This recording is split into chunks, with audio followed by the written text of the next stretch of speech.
Hi, I'm Emma, and in this video I'm going to show you how you can use the open item functionality and why it is nice to make conversions and to work a little bit more focused. So let's dive in. I'm going to use this t-shirt as an example, and as you can see it consists of many different parts. So our main parts are the plastic film wrapping with some subcomponents, some electricity, and then some recycled PE fabric white and some waste fabric. Now let's say that I get a call from my fabric producer and he says, hey, you know what, great news, we have this new production process and now we're able to use less bleach per square meter of fabric.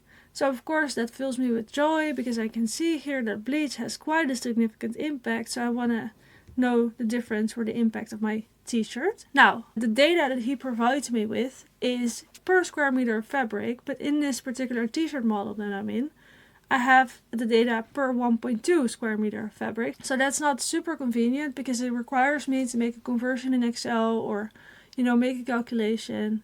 And you can imagine this is an easy calculation because we're only talking about one thing, but sometimes you are talking about multiple components and your conversions can get a lot more complicated. So it's nicer to just model this per one of this item. Now, how can I do that? By using the open item functionality. So I go to the three dot menu and I click on open item.